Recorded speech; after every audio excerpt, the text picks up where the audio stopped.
A paz do Senhor Jesus Cristo, Filho de Deus, que é o próprio Deus, que é o Espírito que dá vida, o Espírito Santo que está em todo lugar.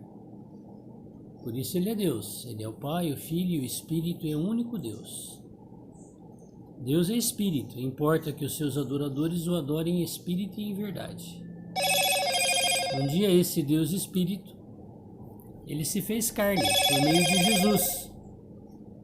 Teve o viver humano, morreu, ressuscitou, hoje está em todo lugar como o Espírito que dá vida. Quem é o Espírito Santo? Jesus. Quem é Jesus? É o próprio Deus, o Criador dos céus e da terra. Ele está dentro de todos aqueles que creram e invocaram o nome dele para dentro de si. Que a paz desse Senhor esteja na tua vida e na minha vida. Aqui é o irmão Xavier do Projeto Vida. Nós estamos lendo a Bíblia, a Palavra de Deus. Hoje nós vamos ler o livro de Oséias, capítulo 6. Oséias, um profeta do Senhor, que profetizou para o povo de Israel, que estava dividido em norte e sul, Judá e Israel, antes do cativeiro para a Síria e para a Babilônia. Deus advertiu o povo. Oséias teve uma experiência bastante difícil. Deus pediu para que ele tivesse filhos com uma prostituta. Depois ela largou ele e foi atrás dos namorados. E Deus falou para ele buscá-la novamente e ter filhos com ela. Essa prostituta representa o povo de Israel, os judeus, que tinham abandonado Deus e ido atrás dos ídolos, das imagens de escultura das nações. E Oséias, uma analogia, tipificava Deus. E nós que não somos judeus de carne, mas recebemos Deus dentro de nós, também somos o Israel celestial. E vivemos essa mesma situação de fornicação espiritual. Muitos se intitulam como igreja fulana de tal e são adoradores de outros deuses, de imagens de escultura, de ídolos, padroeiro disso, padroeiro daquilo. Tudo isso é fornicação espiritual. Outros trocaram o pastor, Jesus. Senhor é o meu pastor, nada me faltará, por homens. Aí falta tudo. Vamos ver o que o Senhor vai falar conosco a partir do capítulo 6 de Oséias? Vinde e tornemos para o Senhor, porque ele despedaçou, nos sarará, fez a ferida e a ligará. Então Oséias já estava profetizando a cura de Israel. Porque depois de 70 anos o reino de Judá voltou do cativeiro da Babilônia. Deus curou as suas feridas. Mas no ano 70 da nossa era, que isso aconteceu antes de Cristo, 500, 600 anos. Mas depois de Cristo, no ano 70, novamente Israel foi despedaçado por Deus. Por causa dos mesmos pecados e porque eles crucificaram o Rei da Glória, Jesus Cristo na cruz. Mas em 1948, novamente o Senhor curou e ligou a ferida.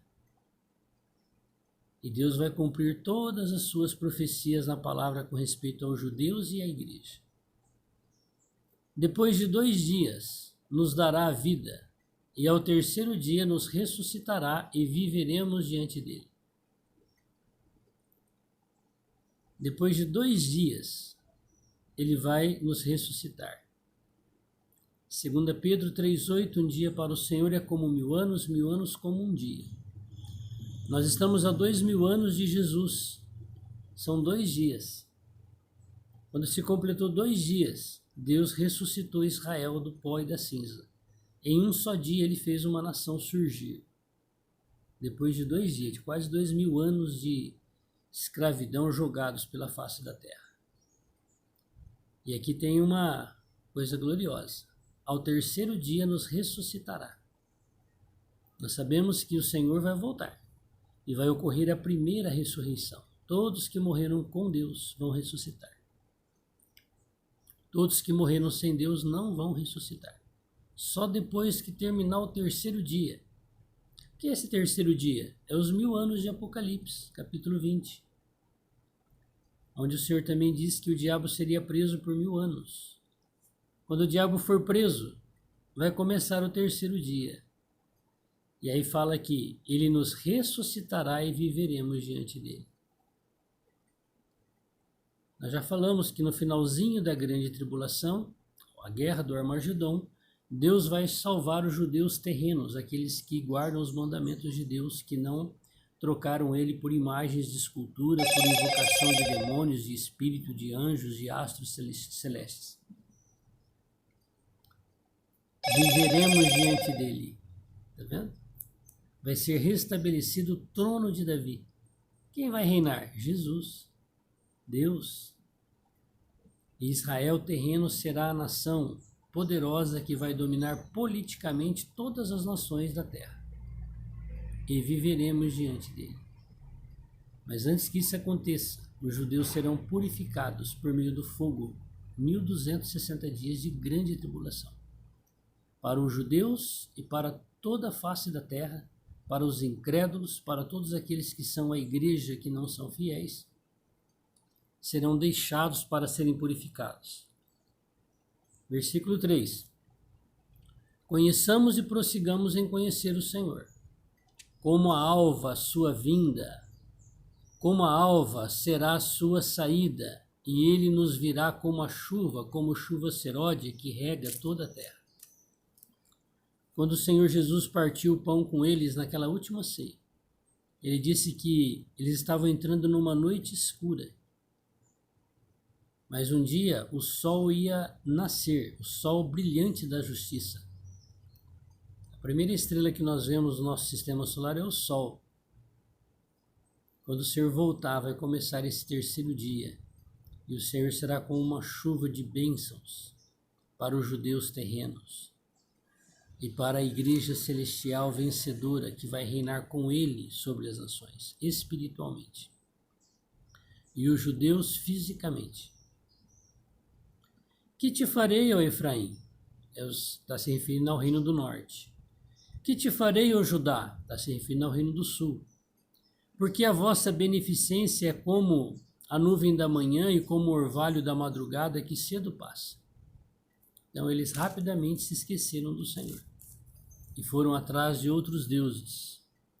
Por isso os abati pelos profetas, pela palavra da minha boca os matei, e os teus juízos sairão como a luz. Já falou, é aquele que faz a ferida e que sara a ferida. Porque eu quero misericórdia e não sacrifício. Hoje o que as religiões cristãs que acreditam em Cristo pregam é o sacrifício. E principalmente o sacrifício da grana, de você levar seu dinheiro para eles. E o Senhor está dizendo que o que Ele quer é misericórdia e não sacrifício. Conhecimento de Deus, mais do que holocaustos. Hoje as religiões chamam o lugar onde os pastores ficam, os apóstolos, os padres, de altar. Que pena que não é o altar para ser oferecido um serviço a Deus puro. Mas na maioria das vezes é um altar de fermento, onde se ensina a religião, fermento religioso. Então quando você conhece a Deus, você deixa de seguir homens e sistemas religiosos. O conhecimento de Deus mais do que holocaustos. O Senhor quer que você viva todo dia na presença dele, direto, você e ele. Não tem intermediário. Não tem alguém que passa na frente. E ainda é idolatria que passa na frente, segundo o ensinamento religioso católico. Uma aberração. É isso que está escrito aqui, ó. O Senhor vai abater. Por isso, no livro de Apocalipse, o governador mundial vai usar o sistema religioso, principalmente o sistema religioso católico, que é o que impera em toda a terra. Mas depois que ele morrer e ressuscitar, entre aspas, que vai começar a grande tribulação, ele mesmo vai exterminar não só o sistema religioso católico, mas qualquer sistema religioso que exista na face da terra. Evangélico, católico, espírita, Buda, Sechonoye, não vai existir sistema religioso. Porque toda a terra será forçado a adorar o governador mundial como Deus, igual os imperadores romanos fizeram.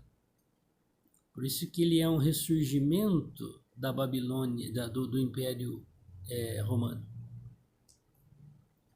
Mas eles traspassaram o concerto com Adão, e eles se portaram aleivosamente contra mim. Então o problema já começou lá com Adão. E o Senhor falou: tenha domínio sobre os peixes do mar, as aves dos céus. Quando Deus criou o homem, era para dominar o anjo caído com os seus. Mas aí inverteu. O anjo caído entrou, seu espírito dentro dos homens, e eles se tornaram pecadores. Porque a natureza de Satanás hoje está dentro de toda a espécie humana. Gileade é a cidade dos que praticam a iniquidade, calcada de sangue.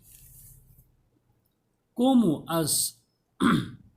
hordas de salteadores que espreitam alguém, assim é a companhia dos sacerdotes que matam no caminho para Siquém. Sim, eles têm praticado abominações. Quem são conhecidos como sacerdotes hoje? Papa, bispo, arcebispo, padre, coroinha, pastor, apóstolo, missionário, diácono, ancião. Quem são? São os líderes religiosos que hoje são conhecidos como sacerdotes. Qual que era a função de sacerdote quando Deus estabeleceu a casa de Arão como sacerdote? Que eles ensinassem a palavra de Deus para o povo e trouxessem o povo para Deus. E o que os sacerdotes atuais fizeram? Manipularam, fizeram da Bíblia, da palavra de Deus, um sistema religioso pagão muitas vezes. Então aqui, olha, os sacerdotes que matam no caminho para Siquém. Olha aí.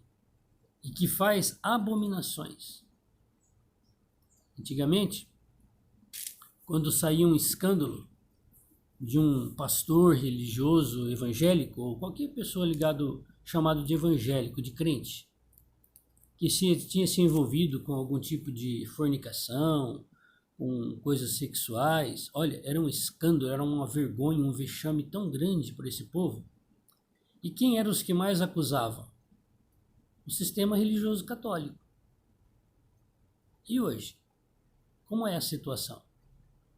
Quando você liga a TV, todos os países da Terra, principalmente onde a lei é mais rigorosa, é exposta toda a situação caída de que os homens, por não poderem ter famílias, esposas e filhos, caem nessas fraquezas espirituais. Onde é que mais tem escândalo hoje? Sexual, de abuso de menores, de todo tipo de fornicação, carnal. Qual o sistema? Não é o sistema católico? Não sou eu que estou falando, está na televisão. O sistema católico pagando indenizações milionárias para famílias de vítimas em todos os países. Eu não estou fazendo uma acusação para os católicos, não. Eu estou mostrando a situação religiosa generalizada. Porque isso acontece no meio evangélico, que já era mostrado pela mídia. Mas não era mostrado o sistema católico. Agora é mostrado. Você vê que a situação é o quê? É uma anarquia só.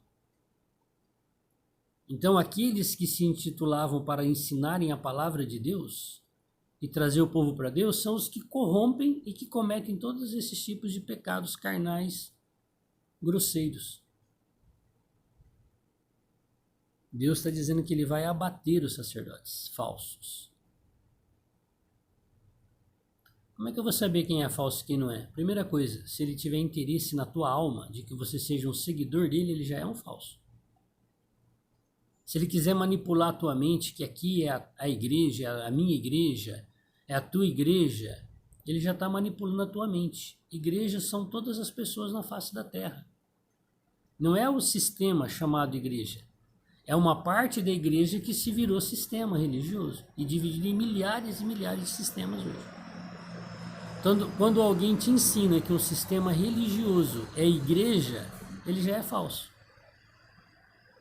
Porque ele está falando para você que aquilo é igreja e não tem aquela igreja na Bíblia. Procura na Bíblia, igreja quadrangular, igreja Assembleia de Deus, igreja Testemunho de Jeová, igreja Congregação Cristã do Brasil, igreja Católica Apostólica Romana. Não existe. Então, quando é ensinado que aquilo é certo, é o pecado dos sacerdotes falsos. Como é que nós vamos então fazer? Leia a Bíblia você mesmo, vai diante de Deus, ore, Deus vai falar com você. Com certeza aqueles que não têm interesse na tua alma, no teu dinheiro, na tua manipulação, porque aumentou mais um membro na religião dele chamada de igreja, com certeza quem faz isso sem nenhum interesse deve ter muito mais verdade do que aqueles que querem manipular a tua mente, a tua fé. Aí muitos creem no Evangelho e não conhecem nada da Bíblia.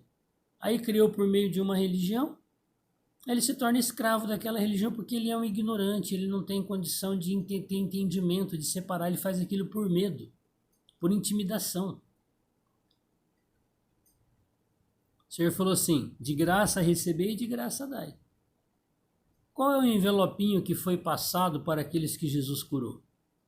Cego, coxo, aleijado, ressuscitou, membros da família. Qual é o envelopinho que foi passado? Qual é a salva que foi passado? A salva é aquele picoazinho, aquele sacolinha que passa para recolher. Qual que foi? Não existe. Quem inventou isso? O sistema religioso. Você comprar a cura, comprar a bênção, comprar a consultoria espiritual por meio de um líder religioso. Mas você é livre. Se você achar que isso é legal para você, boa viagem. Mas aqueles que não quiserem ser escravos disso, não há necessidade alguma. Vá diante do Senhor, você vai sentir a paz do Espírito Santo dentro de você. Se você pedir para Ele te ensinar, Ele vai te ensinar a verdade. E separar o joio do trigo, o fermento da farinha. Veja uma coisa horrenda, versículo 10 do capítulo 6. Na casa de Israel. Ali está a prostituição de Efraim. Israel é contaminado. Quando fala essa prostituição, a gente pensa em pecados de um homem com uma mulher, não é? Mas esta prostituição, além desta física, é a espiritual. Porque lá no Reino do Norte, o primeiro rei que houve lá se chamava Jeroboão. E ele fez ídolos, bezerros de ouro, igual Arão fez, o irmão de Moisés. E falou para as 10 tribos onde ele era rei que aquele era o Deus que tinha tirado eles do Egito. Comparou Deus a um pedaço de ouro, que Deus é que criou o ouro, fez do ouro um ídolo e falou que aquele era Deus. Este é conhecido como o pecado de Jeroboão. Esta é a prostituição espiritual do Reino do Norte de Israel. Abandonaram Deus, o Criador, para servir uma imagem de escultura, um pedaço de ouro, moldado em forma de bezerro. Também para ti, ó Judá, tá vendo, para o Reino do Norte, foi assinada uma ceifa quando eu remover o cativeiro do meu povo. Tá vendo? Então Deus ainda reservou uma parte de Judá, depois que foram para a Babilônia, que voltou como remanescente, que é o livro de Esdras e de Neemias. Deus está passando a sua foice em toda a terra. Logo vai começar a grande tribulação, é a hora que o Senhor vai ceifar toda a terra. As primícias, os que são vencedores, vivos, serão arrebatados vivos antes da grande tribulação. Não é toda a igreja. É da igreja os que guardam os mandamentos do Senhor Jesus, a palavra de Deus. E os que ressuscitaram vencedores vão ressuscitar primeiro.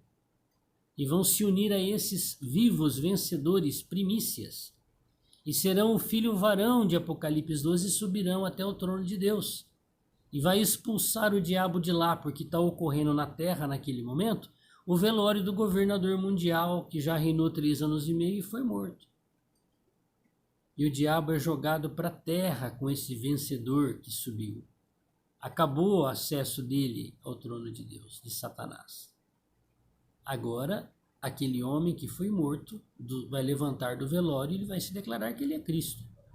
Aí vai começar essa foice, que agora o Senhor vai colher toda a terra, não é só as primícias que já foram arrebatadas. Mas quem ficou, se não negar o Senhor, será ceifado, vai morrer como vencedor, mas vai morrer na mão do anticristo. Os judeus fiéis vão sofrer uma tribulação tal qual nunca houve e nunca mais haverá na face da terra. É pior que a do Hitler. No finalzinho da grande tribulação, quando esses fiéis judeus, não os falsos, não negarem Jeová Deus e guardarem, nós vamos morrer por Jeová Deus. Ele virá salvá-los. E o restante dos judeus, falsos, idólatras, feiticeiros, invocadores de demônios, de espíritos, todos vão perecer na grande tribulação. Então esta ceifa está chegando para os judeus e para a igreja. Eu quero perguntar para você, que hora que você vai ser ceifado pela foice de Deus? Você vai ser ceifado como um filho de Deus obediente e vai ser arrebatado antes da grande tribulação? Você vai ser deixado na grande tribulação e você vai ser ceifado porque você não vai aceitar a marca do governador mundial? Você será ceifado como um incrédulo e vai para o lago de fogo? Hoje nós temos essa liberdade de escolhermos, igual na época de Oséias. Olha que situação vexamosa para Oséias. Publicamente, todo mundo sabia que ele tinha tido filho com prostituta, e de novo. E ele fez isso para que ele pudesse falar essa palavra de uma maneira clara, esclarecida para os judeus. E eles não deram ouvidos. Foram para o cativeiro da Síria, nunca mais voltaram. Foram para o cativeiro da Babilônia e depois de 70 anos eles voltaram para essa nação de novo. Vamos pedir misericórdia para o Senhor? Senhor Deus Todo-Poderoso, nós somos muito piores que os judeus, que caíram na vaidade dos homens, de Satanás, e te trocaram por imagens de escultura, por ídolos, abominação, Senhor. Nosso coração é tão perverso ou pior que esse, dessas pessoas que praticaram isso. Mas hoje nós estamos conhecendo o Senhor e a palavra do Senhor. E nós pedimos a Ti, Senhor, que o Senhor mesmo nos ensine dentro de nós a Tua palavra, a Tua verdade. Nós não queremos ser enganados pelos sacerdotes falsos e nem pelos príncipes falsos que aconteceu no reino de Israel. Hoje no Teu Israel celestial é muita falsidade, engano e mentira. Só o Senhor pode nos salvar. E nessa manhã nós te pedimos que o Senhor nos salve. Tire dos nossos olhos todo fermento, todo engano, toda mentira. Não permita que nós nos envolvamos, Senhor, com os sistemas chamados de igreja, que não é a igreja, a tua expressão da verdade. Mas nos ajuda a pagar o preço e sermos fiéis a ti, Senhor. Fazermos voluntariamente o serviço sacerdotal. Lá na eternidade o Senhor nos dará o seu galardão. Abençoa-nos, Senhor, nessa manhã com essa palavra. Uma advertência tão forte por meio de Oséias. E o povo não ouviu. E estamos chegando, Senhor, no comecinho dos 7 anos finais. Tem misericórdia de nós, Senhor. Nos dá luz e clareza a Tua palavra. Nos ajuda a obedecermos o ide e pregai o Evangelho, mas o Evangelho sem fermento. Ajuda-nos, Senhor, nas nossas fraquezas. Nos cobre com Teu precioso sangue. É isso que nós te pedimos nessa manhã. Amém. Que Ele te abençoe. Não seja ignorante. Vai lá igual um boi quando vai para o matadouro. Um dia eu fui aqui no matadouro, em Sudminúcio, e fui lá ver como é que era. Os boi entram num corredor, um atrás do outro. Lá no final do corredor, marretada na cabeça e faca no pescoço. Os que seguem sistemas religiosos sem examinar a palavra, igual esses que vão caminhando para o matadouro. Mas você pode parar, falar assim, eu não vou. Agora, se você quiser ir, o que fazer, não é? Mas se você quiser conhecer a verdade, se curve diante de Deus, fala com Ele. Pede para Ele te ensinar. Pede para Ele mostrar para você o que é igreja, o que é religião, Ele vai te mostrar. Que Deus me abençoe e que Ele também te abençoe ricamente. Louvado seja Deus.